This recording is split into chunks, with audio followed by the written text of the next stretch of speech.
நிச்சயமாக நான் உங்கள் இருவருக்கும் நற்போதனை செய்பவனாக இருக்கிறேன் என்று சத்தியம் செய்து கூறினான். இவ்வாறு அவன் இருவரையும் ஏமாற்றி அவர்கள் தங்கள் நிலையிலிருந்து கீழே இறங்கும்படி செய்தான். அவர்கள் இருவரும் அம்மரத்தின் கனியை சுவைத்தார்கள். அவர்களுடைய வெட்கத்தலங்கள் அவர்களுக்கு வெளியாயிற்று. அவர்கள் சுவனபதியின் இலைகளால் தங்களை மூடிக்கொள்ள முயன்றனர்.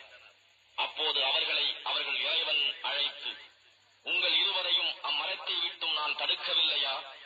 நிச்சயமாக ஷைத்தான் உங்களுக்கு பகிரங்கமான பகைவன் என்று நான் உங்களுக்கு சொல்லவில்லையா என்று கேட்டார். அதற்கு அவர்கள், எங்கள் இறைவனே, எங்களுக்கு நாங்களே தீங்கிழைத்துக் கொண்டோம்.